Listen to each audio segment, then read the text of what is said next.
Amen. Et on n'a pas trop l'habitude de parler à travers un téléphone. Hein, je préfère, c'est préférable, on va dire, hein, de prêcher dans une salle, derrière un pupitre.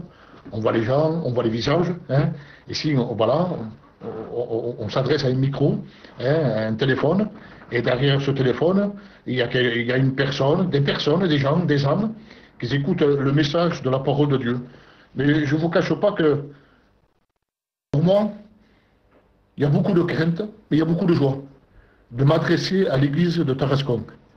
J'aimerais, comme l'apôtre Paul dira, hein, sur sa lettre qu'il envoie, et dit, j'aimerais vous voir de vive voix. Mais aujourd'hui, c'est très compliqué de se voir, hein, c'est très compliqué, c'est même très compliqué aujourd'hui. Mais je bénis Dieu parce qu'il y a ce réseau qui ça permet d'être à l'écoute de la parole de Dieu et de s'entretenir du message, de se fortifier les uns et les autres. Et je bénis Dieu. Il y a quelques jours, il y a à peu près une semaine, 10 jours, j'étais dans mon chalet, j'étais tout seul, et je pensais à ce que nous vivons aujourd'hui. Et j'ai dit, Seigneur, pourquoi on passe par des situations comme ça? Et j'ai senti en moi une paix, une bénédiction, j'ai senti la présence de Dieu. Et là, j'ai demandé à Dieu, j'ai dit, Seigneur, où tu veux nous emmener? Par rapport à la situation qu'on passe, tu veux nous attirer où? Et Seigneur, cette situation, ça devient pénible. Je sais que tu contrôles toutes choses, mais tu veux nous emmener où? Tu veux nous attirer où? Et je bénis Dieu parce que je sentais dans mon cœur que même que tout ça, même que tout ce qu'on voit, tout ce qui se passe aujourd'hui, il n'y a rien qui peut arrêter l'évangile des frères. Le diable a voulu arrêter l'évangile. A voulu, quand il a coupé la tête de Jean le Baptiste en disant la voix qui crie dans le désert, tu n'y crieras plus. Et quand Jésus a monté sur la croix, qu'elle a été crucifiée en disant que c'est fini, je vous dire une chose, les frères, ça continue. Il n'y a rien qui peut arrêter l'évangile. L'église, les frères, c'est nous. C'est vrai que les locales sont fermées, mais nous sommes l'église. Et ça, il n'y a personne, à part que ce soit nous-mêmes, que nous voulons fermer l'église, qu'on veut fermer notre église, là, Dieu ne peut rien faire. Mais personne ne peut toucher à l'église. Béni soit Dieu et que Dieu soit béni, glorifié. Alors je salue l'église ce matin, hein, et je remercie les frères, l'ancien Dagaï, de m'avoir invité. Hein. J'aurais préféré, je vous cache pas, de vous écouter prêcher. Hein. Voilà, c'est comme ça. Mais le sort est tombé sur moi ce matin. Alors béni soit Dieu. Alors on va partager un texte dans la parole de Dieu. Et ça m'a béni parce que on va partager ce que Dieu a mis dans mon cœur. Hein. Et ce matin, je ne suis pas là pour vous enseigner. Je n'ai aucune capacité pour vous amener un enseignement. Mais je suis là pour partager quelque chose que j'ai reçu du Seigneur. Alors béni soit Dieu. Alors on va prendre dans le livre Hébreu. Hébreu, pour ceux qui ont la parole de Dieu. Hébreu chapitre 3. Et on va commencer au verset 2. Hébreu 3, verset 2. Jésus qui a été fidèle à celui qui l'a établi, comme le fut Moïse dans toute sa maison. Car il a été jugé digne d'une gloire autant supérieure à celle de Moïse, que celui qui a construit une maison a plus d'honneur que la maison même. Chaque maison est construite par quelqu'un, mais celui qui a construit toute chose, c'est Dieu. Pour Moïse, elle a été fidèle dans toute la maison de Dieu comme serviteur, pour rendre témoignage de ce qu'il devait être annoncé. Mais Christ, c'est là le point, mais Christ l'est comme le Fils sur sa maison. Et sa maison, c'est nous. Béni soit Dieu. Que Dieu soit béni, glorifié. Jésus, qu'il a été établi, c'est-à-dire que Jésus, il a été fidèle à celui qui l'a établi, c'est-à-dire Dieu. Et je réfléchissais ce matin, c'est Dieu qui l'a établi. Et quand on lit dans le livre d'Ésaïe, chapitre 6, verset 8, on dirait que Dieu était soucieux. Et on dirait que Dieu était soucieux et se disait, qui enverrai-je?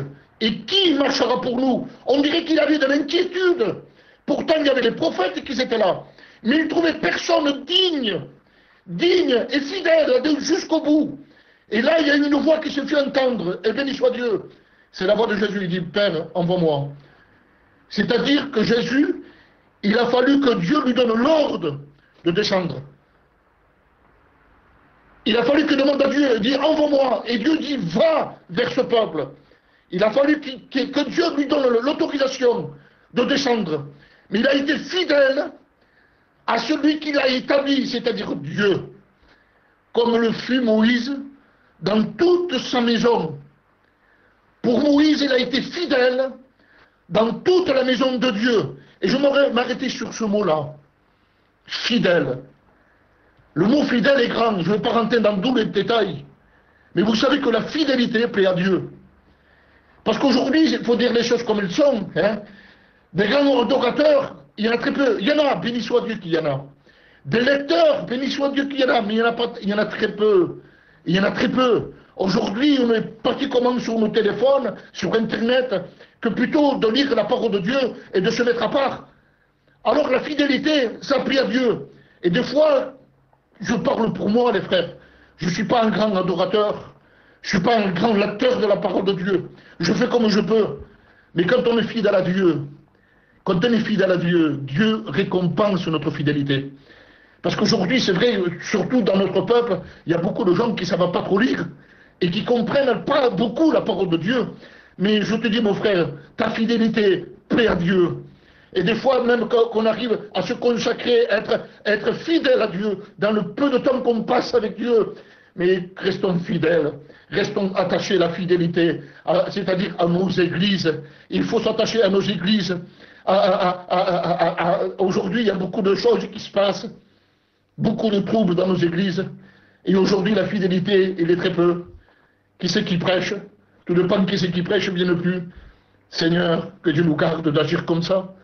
C'est la parole de Dieu, les frères, qui compte. N'importe le téléphone, la couleur de téléphone, un frère disait, du moment que la voix passe, et des fois Dieu se sert, il s'est servi d'un âne pour parler. Alors, à plus forte raison, Dieu fait ce qu'il veut, il contrôle tout. Alors, béni soit Dieu, la fidélité, c'est quelque chose de grand, de merveilleux, que ça plaise à Dieu.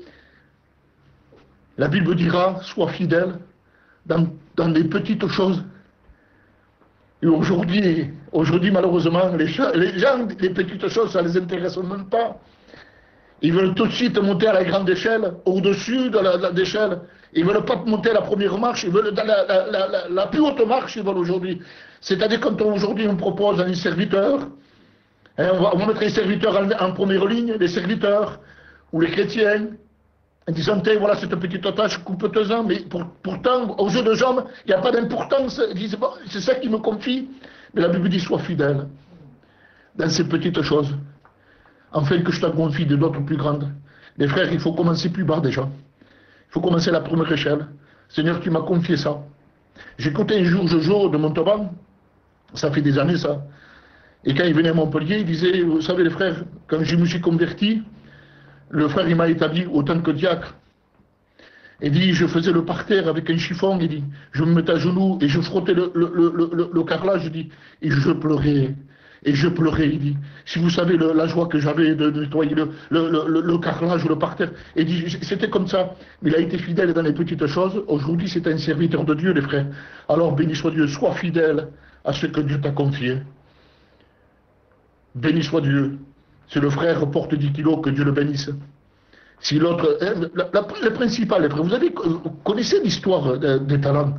Un, il a donné un, à l'autre, il en a donné 2 ou 3, et l'autre, il en a donné 5. Il y en a un qui l'a caché, l'autre, il a porté, ceux qu'il a... Voilà, il a multiplié. Mais, les frères, si l'autre, il en a reçu 5, béni soit Dieu. Ce n'est pas un problème. Au contraire, si un frère dans notre groupe a reçu plus que moi, eh bien, je dois être jaloux d'une jalousie spirituelle, disant, Seigneur, moi aussi je voudrais être comme lui. Pourquoi tu... Mais les frères, mais si Dieu nous a donné un talent, pourquoi on le méprise? Pourquoi on mépriserait ce talent que Dieu nous a donné? Mais du moment que Dieu nous a donné, c'est le principal. Que ce soit un, que ce soit 3, que ce soit 5, béni soit Dieu, mais du moment que tu me donnes, Seigneur, tu m'as donné un talent, eh bien Seigneur, je me réjouis, parce que ce don, c'est toi qui me l'as donné. Alors Seigneur, je vais être fidèle à ce que tu m'as confié. Et que Dieu soit béni, glorifié. Moïse qui a été fidèle dans toute la maison de Dieu. comme serviteurs, les frères. N'oublions pas que nous sommes des serviteurs. On n'est pas des chefs. C'est pas pourquoi aujourd'hui, les frères, je prends, excusez-moi les frères, mais ce matin j'ai la liberté. Et voilà, Dieu m'a mis ce message. C'est pas pourquoi on est serviteur qu'on est au-dessus de nos frères. Qu'on doit écraser en disant moi c'est le pasteur. Non, non, non. Aujourd'hui, c'est malheureux. Il y en a comme ça aujourd'hui. Il faut qu'on passe par eux. Mais aujourd'hui, on est autant que serviteurs. Moïse, pourtant Moïse, Seigneur, si on fait l'historique de Moïse, si on recule le temps de ce qu'il était Moïse, les frères, Seigneur, j'arrive pas au dixième de ce qu'il était. Moïse, pour moi, il représente le renoncement complètement. Moïse a tout renoncé. Il avait la gloire, la royauté, il avait tout, il avait tout plein de pouvoir. Il a grandi dans un palais. Il a grandi comme son grand-père, c'était Pharaon, sa mère adoptive. C'était une princesse et lui un jeune prince. Il a tout renoncé dès qu'il a su qu'il fallait qu'il serve Dieu dans un désert. Il se trouve dans un désert, mais comme serviteur. Pas comme un souverain sacrificateur. Il aurait pu devenir un grand souverain sacrificateur. Mais il a été un berger. Derrière le désert, la Bible dit, gardant un petit troupeau. Il a été comme un serviteur. Pour rendre témoignage, tout simplement, à tous ceux qui devaient être annoncés. C'est-à-dire que Dieu se servait de Moïse. Se servait de Moïse pour annoncer ce qui devait être annoncé. Mais au verset 6, mais Christ, et béni soit Dieu, l'est comme fils, sur sa maison. Là, c'est pas tout à fait pareil. Là, Jésus nous démontre qu'il est supérieur à Moïse, qu'il est le propriétaire de la maison. Et je bénis Dieu. Vous savez, je vous dirai une chose. Vous savez, quand il y a un héritage, quand il s'agit d'une maison ou voilà, de l'argent, on va dire une maison plutôt. Et quand on est fils unique, nous savons que la maison, plus tard, il reviendra à nous. Hein? Mais Jésus, dans le ciel, dans la divinité, il est Dieu. Comprenez très bien. Alors c'est pour ça qu'il dit, il est comme le Fils sur sa maison. C'est-à-dire que Jésus démontre là, il démontre que nos vies dépendent totalement de lui. Et qu'il est beaucoup supérieur à Moïse. Malgré que Moïse, c'était quelqu'un d'important. Moïse, il a été comme serviteur. Pour rendre témoignage tout simplement, mais Jésus, il est comme le Fils dans sa maison. Et les frères, n'oublions pas, c'est la Bible qui le dit, hein. Et en plus, c'est une réalité. N'oublions pas, les frères, que la maison de Jésus, c'est nous. Que la maison de Jésus, c'est nous. Parce qu'il vit en nous. Et automatiquement, quand Jésus vit dans un cœur, il devient le propriétaire. On ne s'appartient plus. On ne s'appartient plus. On est esclave de Jésus. On devient esclave. Automatiquement, on devient esclave de Jésus. Et quand on devient esclave, alors l'esclave, il dépend totalement de son maître. Il dépend tout totalement de lui. Et nous, en tant qu'esclaves, on dépend totalement de la personne de Jésus-Christ. Parce qu'il vit en nous. Et des fois, il y a des choses qu'on n'est pas d'accord. Et comme disait un homme d'un jour, et des fois, c'est vrai, on n'est pas d'accord sur certains points. Hein, mais je bénis Dieu. Un homme de Dieu disait, dans la parole de Dieu, il dit même que je ne suis pas d'accord. Il dit même que je ne suis pas d'accord, je me plie à ta volonté. Mais pour être dans la volonté de Dieu, les frères, il faut qu'il domine en tout. Il faut qu'il domine en tout. C'est-à-dire quand il rentre dans notre cœur, il faut qu'il domine tout. Il faut qu'il soit, c'est-à-dire le chef de notre maison, de notre cœur. Et vous savez, quand on lit dans le livre de Luc, Luc chapitre 19, et il parle d'un homme, d'une petite taille, de Chassé, vous connaissez l'histoire, on va pas, hein. Mais qu'est-ce qu'il a dit à Chassé? À un moment donné, Chassé se cache dans un arbre, hein, un sycomore, là, il est caché. Et Jésus, il vient à sa hauteur, il avait les yeux, il dit, Chassé, hâte-toi de descendre. Car aujourd'hui, il faut que je demeure dans ta maison. Il ne parlait pas, vous comprenez très bien que Jésus ne voulait pas habiter dans sa maison. Mais quand il parle de maison, il parle du cœur. Il parle du cœur. Et Jésus voulait habiter dans son cœur, pas dans sa maison. Dans ta maison, il ne veut pas habiter dans ta maison. Ta maison, il est chez toi, c'est béni soit Dieu. Hein? Mais il veut habiter dans ton cœur. Il veut habiter dans ton cœur. Et c'est ça en réalité. Jésus veut prendre toute la propriété, c'est-à-dire qu'il veut devenir le propriétaire de ton cœur. Et dire aujourd'hui, il faut que je demeure dans ta maison.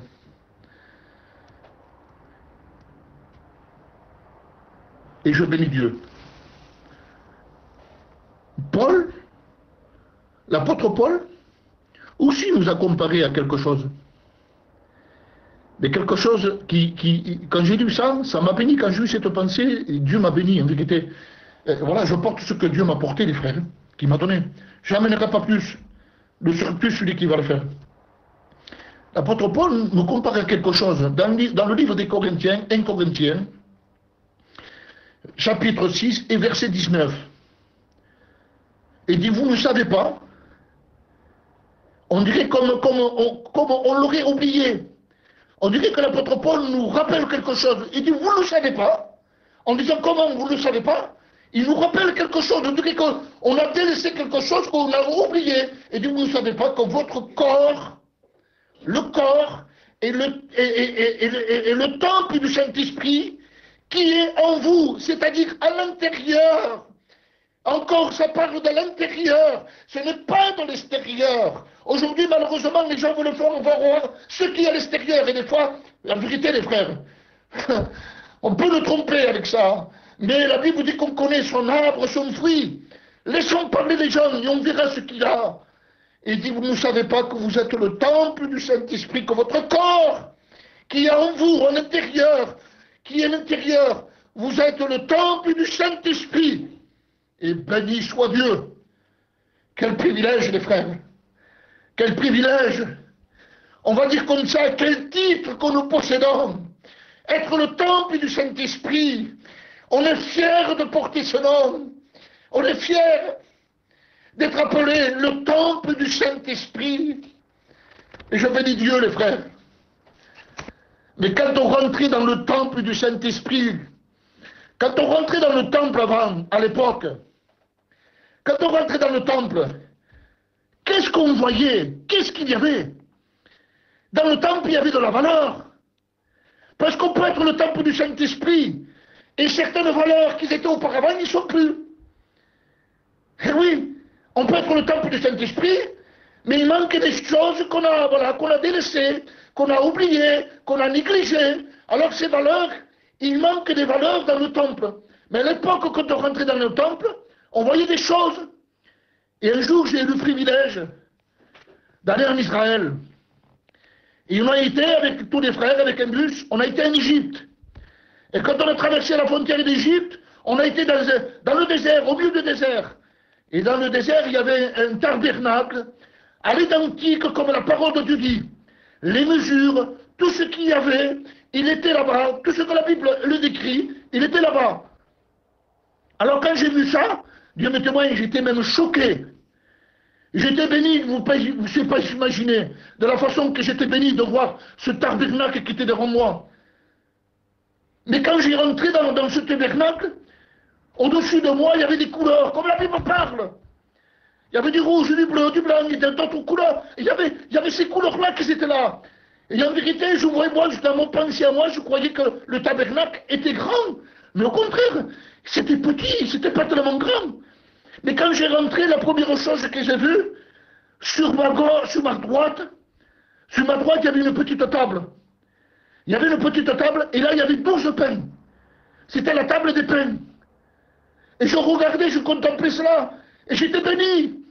Et comme je me suis tourné sur ma droite, là, il y avait un grand chandelier d'or, avec 5 lampes d'huile.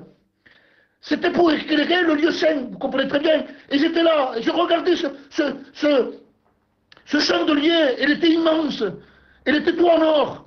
Et je le contemplais, je regardais. Et quand je fais quelques pas, en face de moi, il y avait une table. C'était la table des parfums, symbole de la prière. Ils étaient là. Mais à côté du pas de table des parfums, il y avait un mannequin. Un mannequin habillé de l'époque, avec une barbe. Mais sur son cou portait une chaîne. Et sur cette chaîne, il y avait des perles. C'est-à-dire il portait sur lui, sur sa poitrine, 12 perles. C'était les 12 tribus d'Israël. Et j'étais là, et j'étais émerveillé de voir tout ça. Parce que mes yeux contemplaient ce que la Bible me décrit, ça. Et j'étais en train de le contempler. Je ne réalisais pas ce que j'étais en train de voir.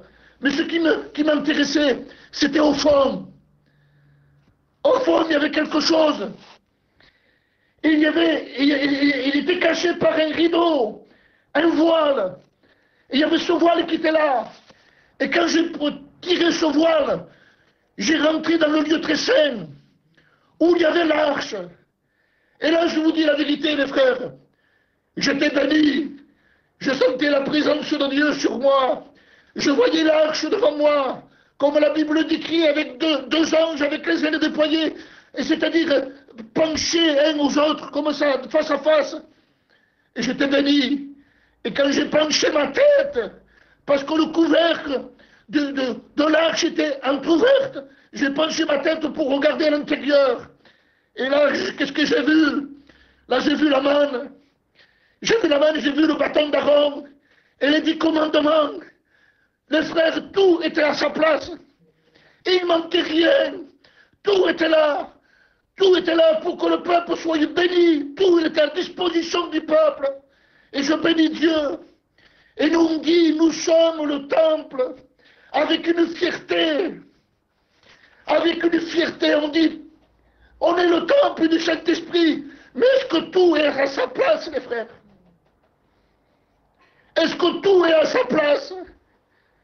Est-ce qu'on retrouve tout? Est-ce qu'on retrouve le chandelier qui représente la lumière?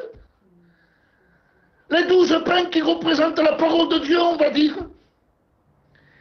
Et la table des parfums qui est le symbole de la prière. Est-ce que tout est à sa place? Est-ce qu'on possède ce qui est dans le temple, il y a tout ça? Est-ce que quand Jésus, quand le Saint-Esprit rentre en nous, quand il nous visite, est-ce qu'il trouve tout à sa place? Est-ce que tout est là? Est-ce que tout se trouve à sa place? Il y avait le lieu très saint. On va l'identifier à quelque chose, le lieu très saint. Le lieu très saint, on peut le symboliser à la consécration, à la sanctification, à la sainteté. Béni soit Dieu. Seigneur, je t'aime. Et des fois, notre cœur n'y est pas. Et le lieu très saint, on peut le considérer comme la consécration, la sainteté, la sanctification des frères. Et pourtant, les frères, il faut dire les choses comme elles sont. Le grand souverain sacrificateur, vous savez qu'il rentrait une fois par an pour l'expiation des péchés. Et malgré qu'il était le grand souverain sacrificateur, il fallait, les frères, qu'il respectait les normes. Il fallait qu'il respecte les normes avant de rentrer dans le lieu très saint. Heureusement, les frères, qu'on ne vit pas à cette époque-là.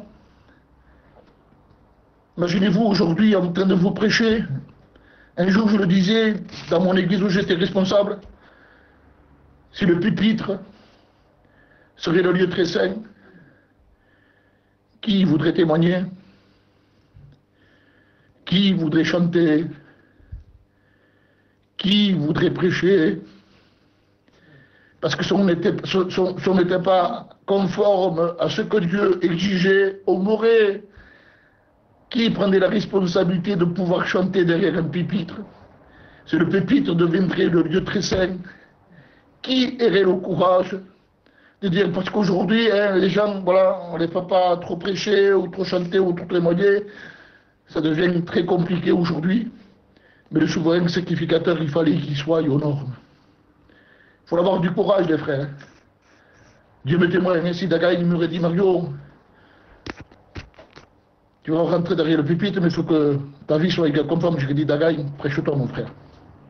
Je ne vous cache rien, mes frères, aujourd'hui. Je ne vous cache rien, on se connaît, on est des hommes pécheurs, privés de la... voilà, on ne se met par grâce. Mais je bénis Dieu. Je ne prendrai pas autant de responsabilités, les frères, pour prêcher. Mais je bénis Dieu. Mais Moïse, les frères, c'était le seul qui montait qui montaient dans la montagne de Sinaï. À un moment donné, Dieu appelle le pape et dit, fais approcher, tu les sanctifieras aujourd'hui et demain. Il dit, tu mettras une limite. Et tu diras, toute personne qui touchera le bord de la montagne mourra. Mais Moïse, les frères, tout était à sa place. La Bible dit que Dieu parlait de bouche à bouche avec Moïse. Lui, c'est lui qui a porté les 10 commandements, les frères. C'est lui qui a monté sur la montagne, qui nous a porté les 10 commandements. C'était le seul qui pouvait monter. C'était le seul. Mais Dieu n'avait pas choisi n'importe qui pour qu'il soit le libérateur. Dieu a choisi un homme capable. Parce que, je terminerai avec ça, les frères. Parce que Moïse, comme je disais tout à l'heure, a tout renoncé. Hein, et béni soit Dieu. Mais nous, les frères, on a tout renoncé aussi. Il y a le monde qui se propose aujourd'hui, il y a beaucoup de choses, il y a beaucoup de choses qui brillent dans ce monde. Hein. Mais je bénis Dieu. Parce que Jésus, un jour, il a posé ses regards sur nous. C'est-à-dire qu'il a eu entendu. C'est-à-dire j'écoutais une prière tout à l'heure. Un frère disait, pourquoi Seigneur, tu nous as aimés autant? Pourquoi tu nous as aimés autant? Parce qu'on est sa créature. On est à l'image de Dieu, les frères. On est à sa ressemblance. Dieu a tout misé sur nous. Quand le diable est venu, quand Dieu dit à Job, pour Job, tu as remarqué mon serviteur, mon serviteur. Et nous sommes ses serviteurs, les frères, comme Moïse a été dans toute sa maison comme serviteur. Et je bénis Dieu, quelle gloire ce matin, les frères, d'être les serviteurs de Dieu. Peut-être tu ne prêches pas, mais tu peux être un serviteur. Nous sommes des serviteurs, on sert Dieu. Il y a plusieurs domaines pour servir Dieu. C'est pas besoin. Béni soit Dieu pour ceux qui prêchent. Hein. C'est un privilège. Hein. C'est une grâce que Dieu nous a accordée. Mais vous ne croyez pas que c'est quelque chose de facile. Hein. Mais je bénis Dieu parce que nous sommes tous serviteurs au service du Maître. Et Dieu, ce matin, peut-être tu te sens dans ton coin et tu dis, mais Dieu m'a oublié. Détrompe-toi, mon frère. Détrompe-toi, ma sœur. Dieu n'abandonne jamais. À part que ce soit nous qu'on lâche la main de Dieu, mais lui ne nous lâchera jamais. Vous connaissez l'histoire de l'apôtre Pierre, qu'à un moment donné, il se trouve dans la barque, et que Jésus est sur l'eau, il dit, si c'est toi, ordonne que j'aille vers toi. Et Jésus dit, viens Pierre, marche, viens Pierre, jusqu'à temps que Pierre a fait quelque chose d'exceptionnel, quelque chose qui n'épate moi. Il a marché sur l'eau. Mais Jésus était loin, mais à un moment donné, il a douté. Qu'est-ce qu'il a fait? Il s'enfonçait, mais Jésus, il était où? Il n'était pas loin, Jésus. Je ne sais pas combien de mètres il se trouvait, mais Jésus était là. Mais il attendait quelque chose de Pierre. Et tant que Pierre ne prononçait pas ces mots, Jésus n'agissait pas. À un moment donné, Pierre a dit le mot-clé, les frères. Il dit, Seigneur, sauve-moi. Et ce matin, tu peux dire, Seigneur, sors-moi de ce problème. Sors-moi de cette fatigue spirituelle. Seigneur, je suis ton serviteur. Je vais être à ton service, Seigneur. Alors Seigneur, encourage-moi. Seigneur, encourage-moi. Seigneur, parle-moi. Dirige-moi. Je veux ne rien faire sans toi, Seigneur. Mais parle à ma vie. Parle à mon cœur. Ce matin, je crois, les frères, comme pour moi, le Seigneur m'a parlé. Et ce matin, je veux prendre des réelles décisions, des oppositions. Déjà, aujourd'hui, je prends position.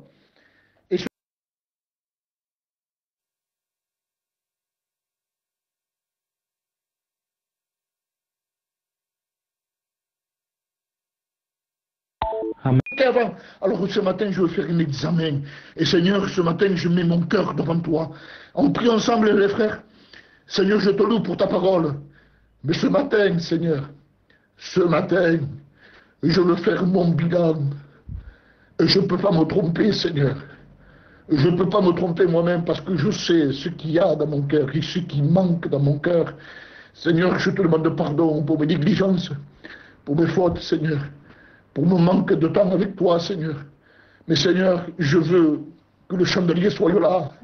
Je veux que la table des pains soit là, Seigneur. Je veux que l'autel des parfums soit là, Seigneur. Mais je veux que le lieu très saint, que c'est toi, la personne de Jésus-Christ, soit à moi, Seigneur. Je deviens le temple du Saint-Esprit en condition que c'est toi qui vis en moi. Seigneur, c'est toi qui es pris, je ne suis plus rien. Alors, Seigneur, je veux faire l'examen ce matin. Je veux, Seigneur, que tu prennes toute la place dans mon cœur, que tu contrôles tout de ma vie. Seigneur, je veux que tout soit à sa place, Seigneur.